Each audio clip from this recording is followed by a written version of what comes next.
Bu qəlbi sındırmaq böyük günahdır.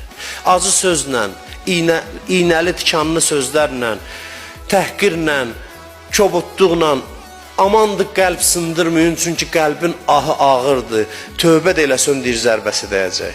Bağışlasa da hardasa zərbəsi dəyəcək. Dünyanı da ödəsən xeyri yoxdur. Qəlbə toxunmayın. İnsan qəlbi müqəddəsdir. Allah çox istəyir. İmkan vermir qəlb sındırmağa. Yaxşılıq eləyin. Əlinizdən gəlirsə yaxşılıq eləyin. Gəlmirsə heç olmasa pislik eləməyin. İnsanları sevindirin, şad eləyin. Buyurur ki, Allah da sizi sevindirər qiyamət günündə. Xoş adamın halına ki, cəmaat onu görəndə sevinir. Cəmaatın ümid yeridir, pənah yeridir, dərdi olan onun qapısına qaçır. Cəmaat sizin qapınıza gələndə hacət üçün bezməyin, usanmayın, gücünüz çatmasa da dua eləyin.